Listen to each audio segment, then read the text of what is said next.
आपका बहुत बहुत धन्यवाद कि आपने टाइम निकाला और आप लोग छोटे समय के अंदर आप लोग आ गए। मेरे साथ तकरीबन जितने के हम लोग आजकल की जो कंडीशन एंड नॉर्म्स हैं उसके हिसाब से हम लोग जितने होटल एसोसिएशन के लोग यहाँ पर गैदर हो सके, तो प्रमुखता में मेरे साथ जनरल सेक्रेटरी हैं और सेक्रेटरी होटल एसोसिएशन है, रेस्टोरेंट एसोसिएशन है और अन्य, क्योंकि आप जानते हैं कि 144 धारा हिमाचल में लगी हुई है और कर्फ्यू की भी पालना करनी है और सोशल डिस्टेंसिंग और ये अन्य नॉर्म्स को भी हमने देखना है। कोविड-19 के चलते आज पूरा देश विदेश जो है वो बुरी तरह से ग्रस्त है और इकॉनमी जो है वो बहुत पीछे चली गई। अन्य चीज़ें बहुत ज़रूरी हैं, उसके साथ साथ हम लोगों को जो आज का टाइम है उसकी प्लानिंग और आगे की प्लानिंग के बारे में भी सोचना है। हिमाचल के परिदृश्य से देखें तो टूरिज़्म एक मेन स्टे था हिमाचल में, मेन स्टे इकॉनमी का, और इसके ऊपर काफ़ी लोगों का जो है दारोमदार निर्भर करता था। हम लोग जब इसको जनरलाइज कर रहे थे तो डिस्ट्रिक्ट वाइज हम इसको देख रहे थे तो शिमला, कुल्लू, मनाली, धर्मशाला, सोलन, कसौली, डलहौजी, इन सबको अगर मिलाया जाए तो तकरीबन 70% इकॉनमी हिमाचल की जो है वो टूरिज़्म रिलेटेड है और टूरिज़्म पर डिपेंड करती है। आज जिस स्थिति पर हम लोग टूरिज़्म इंडस्ट्री के स्टेक होल्डर्स से मैं सिर्फ होटलियर्स की बात नहीं करूँगा, उसमें हम लोग होटल वाले हैं, हम लोग रेस्टोरेंट वाले हैं, हम लोग टैक्सी वाले हैं, हम लोग फोटोग्राफर्स हैं, हम लोग ट्रैकिंग वाले हैं, गाइड हैं, सॉर्बिंग वाले हैं, एडवेंचर एक्टिविटीज़ वाले हैं, मतलब मैनी फोल्ड लोग इसके अंदर इन्वॉल्व हैं। और मैं मीडिया वालों को भी उसमें नहीं छोड़ूंगा, मीडिया वाले भी टूरिज़्म से रिलेटेड हैं। कहीं ना कहीं ये कड़ी जो है हिमाचल में टूरिज़्म की और मीडिया की भी आपस में जुड़ती है। वो किस तरह से जुड़ती है आप उसको अच्छी तरह से समझ सकते हैं। हम लोग एक गाड़ी के 4 पहियों में जिस तरह से चलते हैं और जैसे मीडिया को हम लोग चौथा स्तंभ मानते हैं, उसी तरह से अगर हिमाचल की इकॉनमी को देखा जाए तो tourism is one of the biggest fields of that economy, और उसमें हम लोग सब एक दूसरे के साथ जुड़े।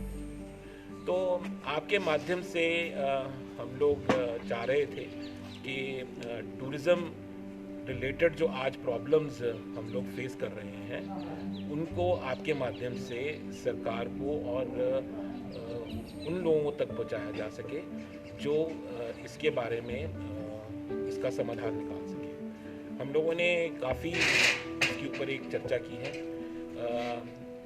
खुशी की बात यह है कि हिमाचल प्रदेश में एक स्टेट टूरिज़्म फेडरेशन बनी है जो पहले नहीं थी। पहले एंटिटीज़ थी डिफरेंट बॉडीज़ की, जिसमें Shimla hotel association, restaurant association एक थी और मनाली, धर्मशाला, डलहौजी ऐसे करके अलग अलग एंटिटीज़ थी। अब एक स्टेट टूरिज़्म फेडरेशन बनी है जिसमें तकरीबन जितनी ये एसोसिएशन हैं तकरीबन 19 के करीब ये एसोसिएशंस हैं जो उसका पार्ट बनी है, और उसमें डलहौजी की भी रिप्रेजेंटेशन मेरे थ्रू है उस फेडरेशन के अंदर। और उस फेडरेशन के अंदर हम लोग टूरिज़्म के कारण जो कमियां हम लोगों को आज आ रही हैं और आने वाले समय में आ रही हैं, वो हम चाहते हैं कि हम सरकार के साथ उसको अपील करें। हम लोग पहले बहुत आभारी हैं जयराम ठाकुर जी की सरकार के, माननीय हमारे प्रधानमंत्री जी के, जिन्होंने बड़ी संवेदनशीलता के साथ इस सारे मुद्दे को उन्होंने देखा और जिसको कहते हैं एक ह्यूमन टच उन्होंने दी है। उन्होंने सभी सेगमेंट्स को इसमें जो है कहीं ना कहीं कोई ना कोई राहत देने की कोशिश की है। आप लोगों ने देखा होगा कि जो हमारे निगम सेक्टर के लोग हैं, जैसे बीपीएल फैमिलीज़ ले लीजिए और अन्य, उसमें पूरी सरकार की मदद रही है राशन मुहैया कराने की, और अन्य ऐसी कई चीज़ें हैं जहाँ पर सरकार जो है वो काफ़ी गहन चिंता करके उन्होंने समाज के हर वर्ग को उन्होंने साथ में लेने की कोशिश की। और इसी तरह से इकॉनमी में भी काफ़ी राहत जो है आरबीआई ने दी है। हमारे फाइनेंस मिनिस्टर ने माननीय प्रधानमंत्री मोदी जी की अध्यक्षता में ऐसे कई चीज़ें हैं जो ग्रांट्स हैं, एड्स हैं और रिलीफ है जो इंडस्ट्री को दी गई है। और MSME को भी दी गई हैं और अन्य कुछ और इंडस्ट्रीज़ को भी मिली हैं और अन्य सेक्टर्स को भी मिली है, ताकि इकॉनमी को सर्वाइव किया जा सके और आगे भी उसको सुनिश्चित किया जा सके। मगर कहीं ना कहीं टूरिज़्म इंडस्ट्री जो है वो पूरे हिंदुस्तान में अभी इस पूरे संदर्भ में वो एक बैक फुट पे रही है। आपने देखा होगा कि टूरिज़्म को कई जगह इंडस्ट्री का दर्जा दिया, कई जगह इंडस्ट्री का नहीं दर्जा दिया हुआ, कई जगह टूरिज़्म MSME नहीं आती, इन द सेंस कि हमारे यहाँ पे छोटे यूनिट्स भी हैं, बड़े यूनिट्स भी हैं और बहुत बड़े यूनिट्स भी हैं। आप अगर बात करो तो जो 7 स्टार डीलक्स होटल्स हैं तो उनके 500 कमरे होते हैं, और एक गेस्ट हाउस की बात करो तो वो 5 कमरों का होता है, एक होम स्टे की बात करो तो वो 3 कमरों का होता है, कोई छोटा होटल होगा तो 20-25 कमरों का होगा। तो हमारा ये सेगमेंट बहुत बड़ा है, इसको एक नज़र से नहीं देखते। कुछ हमारे होटलियर्स MSME में आ जाते हैं, कुछ होटलियर्स नहीं आते, कुछ गेस्ट हाउसेस आ जाते हैं, रेस्टोरेंट नहीं आते, टैक्सी वाले नहीं आते।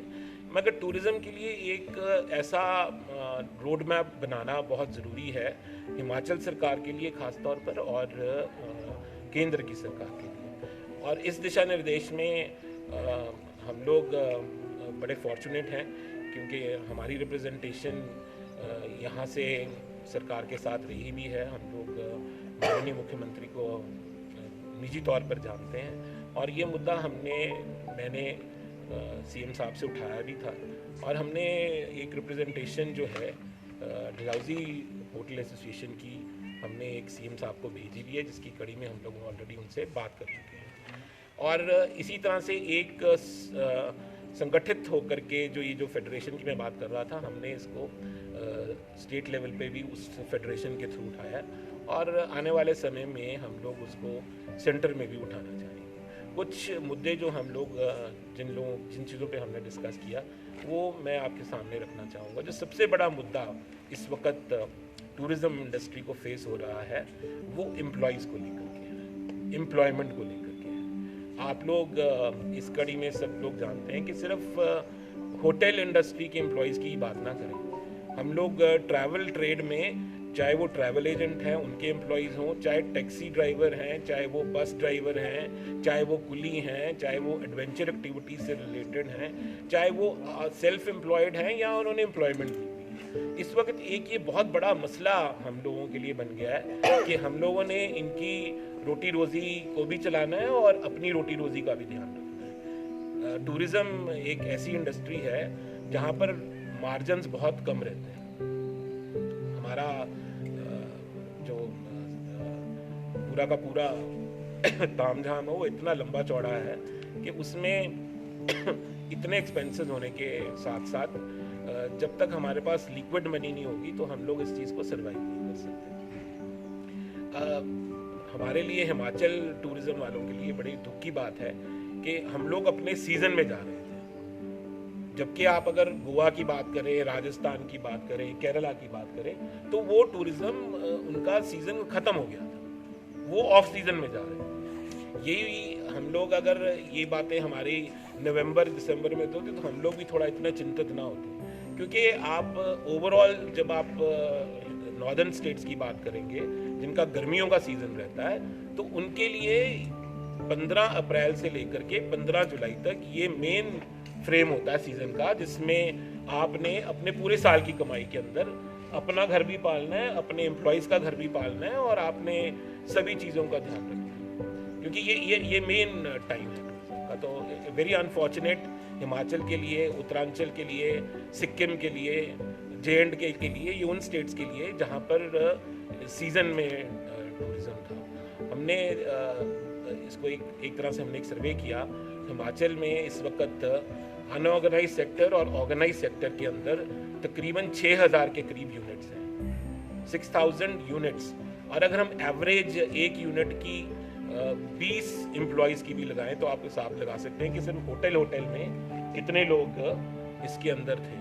और जो अनऑर्गेनाइज सेक्टर है वो भी उतना ही है, वो भी तकरीबन 3500-6000 के करीब अनऑर्गेनाइज सेक्टर में। आप उनमें कह सकते हैं जो रजिस्टर्ड नहीं है, जो होम स्टेज हैं, जिनमें अन्य कुछ ऐसी चीज़ें हैं। फिर इसके अलावा जो एंसेलरली डिपेंडेंट ऑन टूरिज़्म है वो उसमें आप शॉपकीपर्स की भी बात कर लें। अगर आज आप डलहौजी के किसी भी बाज़ार में आप जाएं तो उनका जो मेन स्टे है वो टूरिज़्म पे डिपेंड करता था। लोकल इकॉनमी, चाहे वो रेस्टोरेंट है, चाहे ढाबा है, चाहे रोड साइड पे है, उसकी इकॉनमी लोकल पॉपुलेशन उसको सफाइस नहीं करती।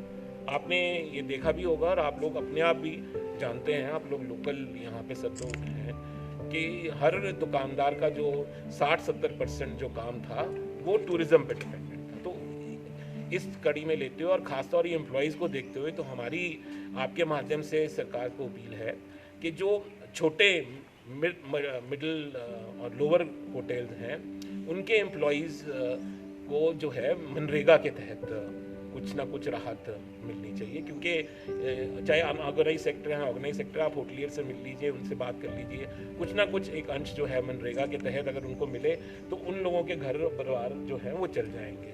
और जहाँ तक बड़े होटलर्स का सवाल है वो ईपीएफ में ऑलरेडी कवर्ड है। ईपीएफ में उन्होंने एक नई कंडीशन निकाल दी है कि आपके जो 15,000 लेते थे कर्मचारी वो 10% होने चाहिए और 90% होने चाहिए जो 15,000 से कम लेते थे। तो तब हम उनको 70 या 60% जो उनका मापदंड है तो वो हम उनको पेमेंट दे सकेंगे। अब ईपीएफ में सब जगह सब होटल्स में ये जो है इस मापदंड में सारे होटल्स नहीं आ सकेंगे। हम लोगों ने जब पूरे हिमाचल में एक फेडरेशन के थ्रू हमने जब सर्वे किया तो मेरे ख्याल से पूरे हिमाचल में कि 10-15 होटल हैं जो इस मापदंड में आते हैं, बाकी उसके बाहर रह जाएंगे। डलहौजी में तो एक भी होटल नहीं है, धर्मशाला में एक भी होटल नहीं है जो इसमें आए। तो हमारा सेंट्रल गवर्नमेंट से गुजारिश है कि ईपीएफ का जो ये जिसमें एम्प्लॉयमेंट में जिन लोगों को ईपीएफ में दर्ज किया गया है होटल्स के अंदर और अन्य इंडस्ट्रीज़ के अंदर, उनको ये पूरी रियायत होनी चाहिए कि उनका 60-70% जो ईपीएफ की तरफ से पैसा है वो उनको दिया जाए जब तक ये लॉकडाउन का इम्पैक्ट जो है हिमाचल पे नहीं ख़त्म होता। और हम लोगों ने ये भी सरकार को चाहेंगे और हमारी मांग है सरकार के साथ, हमने ये मैंने पर्सनली माननीय मुख्यमंत्री से इस बारे में डिस्कस किया है कि आप, और ये बड़ी खुशी की बात है कि एक जो सेंट्रल नोडल टीम बनी है उसमें हिमाचल के मुख्यमंत्री Jairam ji is one of the members in that team, जो टूरिज़्म को रिवाइव करने के लिए पूरे हिंदुस्तान में जिसको मॉनिटर करेगी। तो ये हमारे लिए बड़ी सौभाग्य की बात है कि हमारे मुख्यमंत्री उसमें मेंबर हैं। और हमने उनसे ये रिक्वेस्ट की थी कि आप जो इनकम टैक्स का स्लैब है, जो जीएसटी का स्लैब है, उसके बारे में कुछ सोचें। और उसमें आपके माध्यम से हम लोग जनरल पब्लिक को भी अवगत कराना चाहेंगे और अदरवाइज़ भी हम लोग कराना चाहेंगे कि पीछे प्रधानमंत्री जी ने एक स्कीम चलाई थी कि एक साल में अगर आप 15 हिंदुस्तान की डेस्टिनेशंस आप कवर करते हो तो आपका जो फेयर है वो माफ़ किया जाएगा। ये एक बहुत बढ़िया पहल थी, आपने उसके बारे में सुना भी होगा। पर उसके चलते चलते हम लोग आगे एक स्टेप उसको ले जाना चाह रहे हैं और हम लोग ये चाह रहे हैं कि इनकम टैक्स की फुल रिबेट हो। टूरिज़्म एक्टिविटी पे कोई बंदा पूरे हिंदुस्तान में वो कहीं भी घूमे तो वो जब जा कर के वो फाइल करे कि जी मैं हिमाचल होकर के आया और मेरा सपोज 50,000 या लाख रुपया खर्चा आया, तो उस पर टोटल रिबेट होनी चाहिए। उस तरह से एक इंसेंटिव मिलेगा टूरिज़्म इंडस्ट्री को कि लोग ट्रैवल करना चाहेंगे। एक हमने ये मुद्दा जो है हमने चाहा है कि ये सेंट्रल गवर्नमेंट के पास रखा जाए स्टेट गवर्नमेंट के थ्रू। और जो दूसरा मुद्दा हम लोग चाह रहे थे, क्योंकि आप जानते हैं कि होटल इंडस्ट्री में लोगों ने एक भारी भरकम लोन लिए हुए हैं बैंक से, EMIs हैं और उनके ऊपर इंटरेस्ट भी है। और अब जो ये वक्त आ गया वो उसमें ऐसा लग रहा है कि 3 महीने का गवर्नमेंट ने उसको डिफ़र किया है, पर उसमें हमें कोई इंटरेस्ट में और इंस्टॉलमेंट्स में कोई रियायत नहीं दी गई है। तो हमारा आपके माध्यम से ये भी अपील है कि कम से कम 12 महीने की जो है हमें इंटरेस्ट में रिलीफ दी जाए और उसके साथ साथ जो ये 3 महीने का डिफरमेंट है ये 12 महीने की जाए। और ये जो 1 साल जो हम लोगों को रिवाइव और सर्वाइव करने का लगेगा उसके ऊपर कोई इंटरेस्ट नहीं होना चाहिए। तीसरा, इसी को लेकर के हमने बोला है कि एक कोई फंड, कॉर्पस फंड ऐसा क्रिएट किया जाए जिसके अंदर हम लोग हमारे इंफ्रास्ट्रक्चरल डेवलपमेंटल कॉस्टेस बहुत है, मेंटेनेंस की कॉस्ट बहुत है। आपने देखा होगा कि आपने घर बार में भी हिमाचल में जब आप रहते हैं तो सर्दियों का मौसम निकल के जाता है तो आपको पेंट और अन्य ऐसे खर्चे होते हैं जो आपको बिल्डिंगों को मेंटेन करने होते हैं। तो हम लोगों का सरकार से रिक्वेस्ट है कि जीएसटी जो हम लोग देते हैं उसी का कुछ अंश, हम ये नहीं कह रहे कि हमें कोई ऐसा फंड हमारे लिए क्रिएट कर दें, एक एक होटल जितना जितना जीएसटी कैलकुलेटेड है पिछले उसने 2.5-3 साल में दिया, उसकी कोई परसेंटेज, चाहे वो 20% चाहे 30% इंटरेस्ट फ्री वो होटलियर को दे, ताकि वो साल भर अपना उसको सर्वाइव कर सके और उसके ऊपर वो जो है अपनी जो कारगुजारी है, अपना कामकाज है, अपने जो एम्प्लॉयज़ हैं उनका और अन्य कुछ चीज़ों का वो ध्यान रख सके। तो ऐसी ऐसी कुछ मांगे जो हमने रखी हैं जो प्रेजेंट सिनेरियो के अंदर है। टूरिज़्म को रिवाइव करना हिमाचल के लिए बहुत ज़रूरी है। हम लोग कोई भी हिमाचल में जो है वो इस चीज़ से अलग नहीं है। जब तक टूरिज़्म को हम लोग रिवाइव नहीं करवाएंगे, सर्वाइव नहीं करवाएंगे, तब तक हमारे किसी भी सेगमेंट को सोसाइटी के हिमाचल में कोई राहत नहीं मिल सकती। तो उसके लिए ये करना जो है वो बहुत ज़रूरी है। और उसके साथ साथ हम लोग अगर आप देखें तो अन्य जो कार्य यहाँ पर चलते हैं, चाहे वो कंस्ट्रक्शन का काम है, चाहे वो लेबर रिलेटेड है, चाहे कोई अन्य ऐसे वर्ग हैं जो डायरेक्टली टूरिज्म से रिलेटेड नहीं होंगे पर वो इनडायरेक्टली टूरिज्म पे डिपेंड हैं, तो उनको भी इस चीज़ के बारे में सोचना पड़ेगा। इस वक्त जो रेवेन्यू की बात करें तो तकरीबन हिमाचल में जो मुख्यमंत्री जी की अपनी स्टेटमेंट थी कि 450 करोड़ का नुकसान एक महीने के अंदर हिमाचल रेवेन्यू को हुआ है। उसमें एक्साइज भी हो सकता है, उसमें जीएसटी भी हो सकती है, उसमें कुछ अन्य चीज़ें भी हो सकती हैं। क्योंकि आपने देखा होगा कि इस वक्त रोड टैक्स भी कलेक्ट नहीं हो रहा, एक्साइज में ठेके बंद हैं, लिकर वेंड्स बंद हैं, होटलों का जीएसटी नहीं आ रहा, रेस्टोरेंट्स का नहीं आ रहा। तो अगर आप सारे को देखो तो ओवरऑल इंडस्ट्री और एग्रीकल्चर और हॉर्टिकल्चर का देखें तो उनका कोई रेवेन्यू से रिलेशन कोई नहीं है। आप लोग सब जानते हैं कि हमारे सरकार ने total agriculture and horticulture related activities और इनकम को टैक्स से माफ़ किया हुआ, चाहे वो इनकम टैक्स है चाहे वो जीएसटी है। तो ये 450 का सेगमेंट है, ये बिजनेस जनरेटेड ही है। और वो बिजनेस जनरेटेड मेरे को हमने जो हमारी कैलकुलेशन हुई तो 70% जो है हिमाचल में वो टोटली डिपेंडेंट ऑन टूरिज्म है और 30% इज़ अदर, पर वो भी इनडायरेक्टली कहीं ना कहीं टूरिज्म के साथ जुड़ा हुआ है। तो इसको देखना जो है वो बहुत ज़रूरी है। और हम लोगों की रिक्वेस्ट है कि जिस तरह से सरकार ने अन्य वर्गों का ध्यान रखा, उसी तरह से टूरिज़्म के बारे में भी वो सहानुभूति पूर्वक सोचें और हिमाचल के हितों को सेंटर में भी रखें और अपने यहाँ पर भी रखें। उसी कड़ी में एक जो और बड़ा मुद्दा है कि हमारे होटल्स में कमर्शियल टैरिफ बिजली का लगता है। अब उसके चलते हुए 170 रुपये जो है डिमांड चार्जेस बनते हैं, चाहे आपका बिजली आप इस्तेमाल करो या ना करो। तो हमारे यूनिट्स में कहीं पे भी 150-200 से कम किलोवाट का लोड फैक्टर नहीं है। तो अगर आप उसको कैलकुलेट करो तो कोई भी होटल जो बंद भी पड़ा है तो उसको 35-40 हज़ार रुपये का बिजली का बिल आएगा।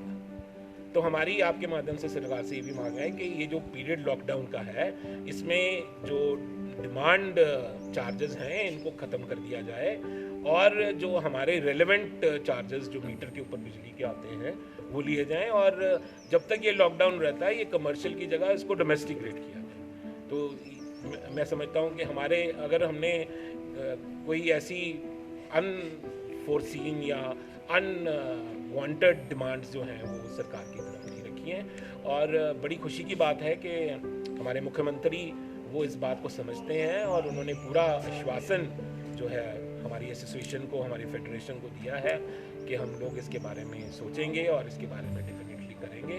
मगर मेरी आपके माध्यम से रिक्वेस्ट है कि इसके बारे में जल्द से जल्द सोचना पड़ेगा और जल्द से जल्द कुछ करना पड़ेगा। आप डलहौजी की बात कर लें तो हमारे यहाँ पर कोई 150 के करीब यूनिट है और अगर आप 20 लोगों की एवरेज करें तो 150 में से आप 20 की एवरेज पे तकरीबन 6000 एम्प्लॉयज़ होटल्स और रेस्टोरेंट्स का इस वक्त घरों में बैठ गए, और ये बड़ा नंबर है। हमें उनके घरों की भी चिंता करनी है, हमें उनकी रोटी रोजी की भी चिंता करनी है, उसके साथ साथ हमें इस सेक्टर को रिवाइव करना है। हम लोग जब तक इस सेक्टर को रिवाइव नहीं करेंगे तब तक पूरी इकोनॉमी जो है ये अफेक्टेड है।